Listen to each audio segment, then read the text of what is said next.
Al-Uraidi. Ali Al-Uraidi punya anak laki-laki namanya Muhammad An-Naqib. Muhammad An-Naqib punya anak laki-laki namanya Isa Ar-Rumi. Isa Ar-Rumi punya anak laki-laki namanya Ahmad bin Isa Al-Muhajir. Kenapa disebut Al-Muhajir? Karena dia pindah dari Irak ke Tarim. Ya Tarim, ya Tarim, ya Tarim, ya Tarim, syailillah, syailillah, syailillah, syailillah. Itulah maka disebut dengan Tarim. Memang Nabi pernah mendoakan Yaman? Ya. Allahumma barik lana fi yamanina, Allahumma barik lana fi yamanina, Allahumma barik lana fi yamanina. Berikan berkah kepada negeri Yaman. Memangnya ada sahabat Nabi yang dari Yaman? Oh, sahabat Nabi Muaz bin Jabal, sahabat Nabi Abu Hurairah, sahabat yang paling banyak meriwayatkan hadis. Ad-Dausi, satu kabilah dari Yaman. Ada orang Yaman yang hebat. Nanti kalau dia datang ke sini, kamu minta doa sama dia, doanya makbul. Siapa dia ya Rasulullah? Kami yang ikut perang denganmu. Kenapa kami minta doa? Pokoknya kalau dia datang ke sini, minta doa. Nabi meninggal baru dia datang. Ternyata dia tidak ketemu dengan Nabi walaupun hidup di zaman Nabi. Dia tetap berada di Yaman. Karena dia menjaga ibunya. Dia adalah Uwais Al-Qarni dari Yaman. Setelah Nabi meninggal baru dia datang. Dialah yang menggendong ibunya. Dari kecil dia menggendong kambing. Dia gendong anak onta. Supaya apa? Latihan supaya bisa menggendong ibunya dari Yaman. Berjalan kaki ke kota Makkah Al-Mukarramah. Yaman negerinya para ulama. Lalu kemudian pindahlah Ahmad bin Isa Al-Muhajir ke Tarim. Lalu dia punya anak laki-laki namanya Ubaidullah. Ubaidullah punya anak laki-laki namanya Alawi. Alawi inilah yang dipanggil dengan Ba'alawi. Ba'alawi maka disebut mereka keturunan dari Ba'alawi. Kalau disebut Ba'alawi, itulah dia. Keturunan-keturunannya, itulah dia. As-Saggaf, Al-Jufri, Al-Haddad, bin Syihab, bin Yahya, bin Syekh Abu Bakar, Habib Lutfi, bin Yahya, Habib Rizik, bin Syihab. Lalu kemudian Syekh Abdul Qadir, As-Saggaf, Al-Attas. Kita selalu mengamalkan ratib Al-Attas, ratib Al-Haddad. Jadi kalau ada orang yang mengecam Al-Habaib Ba'alawi, maka sesungguhnya dia sudah meruntuhkan ratib Al-Attas, ratib Al-Haddad. Kerjaan siapa ini? Kerjaan komunis. Karena yang benci kepada zuriat Nabi SAW hanya orang yang tidak bertuhan. Kalau ada orang bertuhan, bernabi Muhammad SAW, pasti dia akan memuliakan zuriat keturunan Rasulullah SAW. Saya tidak mengajak orang untuk mengikuti keyakinan saya. Mazhab saya adalah mazhab al-bayan, hanya menjelaskan. Faman sya'a falyu'min, siapa yang mau ikut silakan ikut. Waman sya'a falyakfur, siapa yang mau kafir silakan kafir, karena neraka masih banyak seat kosong. Bismillahirrahmanirrahim. Sebagaimana kita ketahui bahwa di negeri ini mayoritas masyarakat Indonesia masih belum memahami bahwa nasab keluarga Bani Alawi atau Balawi Yaman yang menisbatkan dirinya sebagai keturunan Nabi melalui Sayyid Ahmad bin Isa Ar-Rumi. Ternyata, selain gagal secara kajian sejarah dan kitab nasab, juga gagal secara uji genetika tes DNA.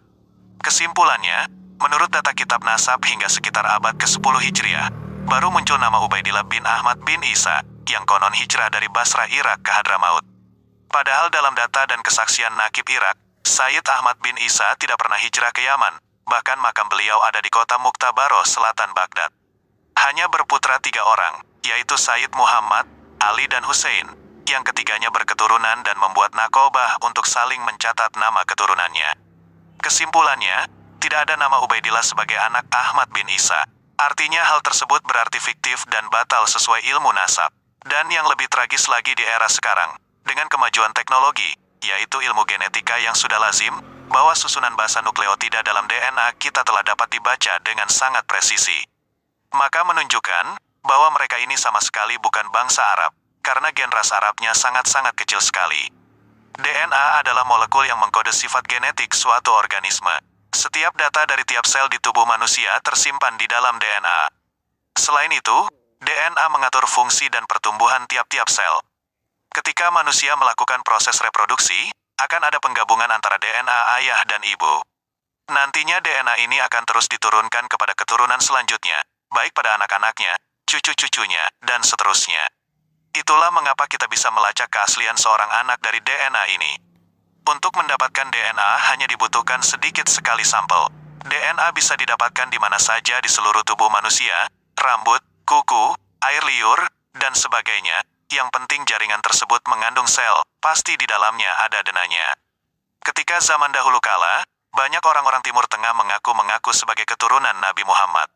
Hal ini terjadi terutama di negara Islam yang non-Arab, contohnya seperti negara kita ini, Indonesia. Ketika masa zaman emas perdagangan Indonesia melalui jalur maritim, banyak pedagang dari Timur Tengah datang ke Indonesia. Beberapa di antara mereka ada yang mengaku-ngaku sebagai keturunan Nabi Muhammad. Tingkat informasi dan pengetahuan masyarakat yang terbatas kala itu, mengakibatkan masyarakat mudah percaya pada bualan orang-orang tidak bertanggung jawab tersebut. Asalkan berwajah Arab, pandai ilmu agama, dan bisa mengelabui masyarakat, maka sudah dipastikan, masyarakat akan tertipu. Kenapa banyak orang mengaku-ngaku sebagai keturunan Nabi? Salah satu alasan mereka melakukan hal-hal tersebut adalah untuk bisa dihormati oleh masyarakat setempat. Bahkan beberapa di antaranya ada yang diberi harta yang melimpah, atau bahkan dinikahkan dengan gadis-gadis setempat. Banyak istilah dalam menyebut keturunan Nabi Muhammad. Salah satunya adalah Habib, Syarif, dan sebagainya. Sedangkan untuk di Indonesia sendiri, istilah yang lazim digunakan untuk menyebut keturunan Nabi adalah Habib, jika laki-laki, atau Habibah, jika perempuan. Bahkan hingga zaman sekarang pun masih banyak Habib palsu yang mengaku sebagai keturunan Nabi Muhammad. Habib-habib palsu tersebut sekarang tersebar di seluruh dunia. Bahkan sudah bisa dibilang sulit untuk menentukan, apakah seorang Habib itu palsu atau asli, jika tidak ada rekam jejak keluarga yang jelas. Nah, untuk menghindari para Habib palsu tersebut, maka dibutuhkan DNA Nabi Muhammad itu sendiri. Tujuannya adalah untuk memetakan DNA beliau, sehingga nantinya bisa menjadi template atau standar dalam menentukan keturunan Nabi Muhammad. Nantinya bagian dari DNA beliau akan dicocokkan dengan DNA para Habib tersebut. Apakah ada kecocokan atau tidak? Lalu bagaimana mendapatkan DNA keturunan Nabi Muhammad? Para peneliti baru-baru ini memiliki cara dalam memetakan DNA Nabi Muhammad. Caranya yaitu dengan memetakan Y-DNA short tandem repeat dari keturunan Nabi Muhammad yang berada di zaman sekarang, untuk melihat mundur ke belakang. Y-DNA hanya terdapat di laki-laki saja, sehingga pemeriksaan ini dilakukan pada Habib saja, bukan Habibah. DNA dari para Habib asli dikumpulkan dari seluruh dunia, dan dilihat kesamaannya. Setelah itu data DNA tersebut dicocokkan satu sama lain, sehingga nanti menjadi template tunggal untuk menentukan keaslian keturunan Nabi Muhammad. Lembaga Eijkman yang dibawa Lembaga Ilmu Pengetahuan Indonesia pernah menampilkan secara terbuka hasil tes DNA salah satu pembawa acara televisi, Najwa Shihab, di mana ras Arabnya cuma sekitar 3%.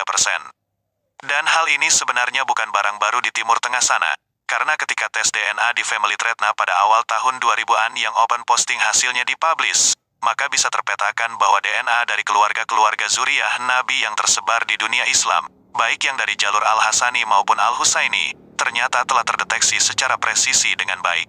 Namun ironisnya, hasil tes DNA, terutama Y-DNA atau kromosom Y, garis DNA garis ayah dari Ba'alawi yang mengklaim keturunan lurus laki-laki ke Ahlil Bait Nabi Muhammad, Imam Hussein bin Ali atau Fatimah binti Muhammad, nyatanya telah gagal total. Sekarang marilah kita tinjau kegagalan mereka di mana. Tes DNA keturunan itu terbagi menjadi dua bagian sebagai berikut. Pertama, autosomal DNA, yaitu meneliti 22 pasang kromosom kita, yang merupakan sumbangan dari 22 kromosom ayah dan 22 kromosom ibu. Hasil dari tes DNA bagian ini, bisa diketahui seseorang dari ras mana saja, serta sebarannya banyak di bagian bumi sebelah mana dan lain-lain. Kedua, gonosom DNA atau DNA jenis kelamin, yang merupakan satu pasang DNA yang menentukan jenis kelamin. Pada jenis kelamin laki-laki adalah kromosom XY, kromosom X ibu, dan Y ayah. Apabila perempuan maka kromosom XX, X dari ayah dan X dari ibu. Dengan demikian, meneliti garis lurus laki-laki keturunan berarti meneliti kromosom Y-DNA dalam diri kita. Sedangkan untuk garis ibu disebut mat DNA, karena kromosom X ibu ini biasa diambil di mitokondria dalam sel kita. Kembali kita fokus ke kajian Y-DNA. Mengingat kegagalan nasab garis lurus laki-laki dari Balawi ini adalah klaim yang selalu dibanggakan oleh mereka. Bahkan nasab perempuan dianggap putus, serta aturan pernikahan yang ketat terhadap anak perempuan mereka harus dinikahi oleh pria Balawi sendiri, dengan alasan menjaga nasab. Membahas kerancuan ini perlu pembahasan khusus, karena kalau ini diterapkan, akan jadi bentuk diskriminasi dan rasisme gaya baru. Mengingat dalam kaidah pernasaban dunia, tetap seluruh keturunan Sayyidah Fatimah binti Muhammad, baik dari garis lurus laki-laki maupun perempuan dicatat. Semua ini menjadi cerminan nyata, bahwa Islam begitu memuliakan perempuan, sebagai antitesis dari masa jahiliyah, di mana perempuan sangat direndahkan kedudukannya. Dalam tes DNA seseorang yang berkerabat semakin dekat, maka susunan DNA-nya juga akan semakin identik pula. Dan sebaliknya, semakin jauh kekerabatan, maka akan semakin jauh susunannya pula. Dari sini bisa disimpulkan, bahwa sejak Nabi Adam yang diyakini menurut ilmu pengetahuan bahwa manusia modern berawal dari satu ayah yang sama, maka DNA Adam menyebar kepada seluruh keturunan laki-lakinya. Dan disebabkan oleh mutasi gen, baik karena faktor internal transkripsi DNA atau akibat faktor eksternal, misal kena wabah penyakit atau daya adaptasi di alam, maka rata-rata terjadi mutasi gen setiap 20.000 tahun. Sehingga terbentuklah haplogrup Y-DNA. Singkatnya, dalam uji DNA keluarga Nabi yang secara manuskrip, kitab dan kajian sejarah memang terjaga dan terindikasi sebagai keluarga Nabi, ternyata secara nyata telah terpetakan sebagai haplogrup J1A, dan ada kode Ibrahim P58, hingga kode-kode lainnya, seperti Bani Quraisy L959+, Ali bin Abi Thalib FGC 10500+, atau pecahan dari Hasan bin Ali FGC 8702. dan Hussein bin Ali FGC 30416+. Sehingga terpetakanlah kode DNA ini yang awalnya dari tes DNA dua orang keluarga kerajaan Yordan, dan akhirnya menyebar ke keluarga Nabi yang lainnya, mendapatkan pemetaan yang jelas. Nah, Balawi yang mengaku-ngaku zuriyah Nabi ternyata hasil uji Y-DNA-nya haplogrupnya G2. Artinya, secara garis lurus laki-laki telah batal demi ilmu pengetahuan, demi logika dan akal sehat. Bahkan dideteksi ditemukan kode DNA P303, yang disinyalir sebagai Yahudi maternity, garis ibu, atau menurut penelitian Ernest Renan, sebagai Yahudi suku ke-13, di luar keturunan 12 putra Yakub bin Ishak bin Ibrahim. Sebuah suku yang lenyap akibat serbuan bangsa Mongol dan Al-Hazar, dan kode ini banyak ditemukan di Pulau Ibiza, selatan Spanyol, sebagai akibat pelarian pasca Inkuisisi di abad 16, pasca kejatuhan Daulah Umayyah Andalusia. Kode ini juga ditemukan pada uji DNA jasad Al Capone, pemimpin mafia Italia, seorang imigran Yahudi Italia yang hijrah ke Amerika, dan membentuk organisasi kejahatan modern pertama di dunia. Selain itu ditemukan kode PF 3296, yang terdeteksi pada beberapa keluarga Yahudi seperti Gunsberg, Goldstein, Rostas, dan lain-lain. Artinya, Balawi ini bukan keturunan Nabi, bahkan bukan bangsa Arab, dan malah terdeteksi sebagai ras Yahudi Ashkenazi Sephardic. Lihat tabel 057 dan 058 di Jewisna.net, sebuah situs pendeteksian gen Yahudi baik garis paternity atau maternity dari Yahudi internasional. Demikian kajian DNA ini disampaikan, sebagai seruan moral sesama warga bangsa Nusantara Indonesia tercinta kita, dengan pesan tidak penting kamu dilahirkan dari ras apa, suku apa atau agama apa. Selama kamu menjadi manusia yang baik, berguna dan mengembangkan jiwa Bhinneka Tunggal Ika, maka kamu layak untuk menjadi warga bangsa yang dibanggakan dan dicintai semua orang. Akhirul kalam, semoga kita tetap utuh sebagai sebuah bangsa, dan mari bersatu padu untuk mengakhiri penjajahan dalam bentuk apapun dan atas nama siapapun.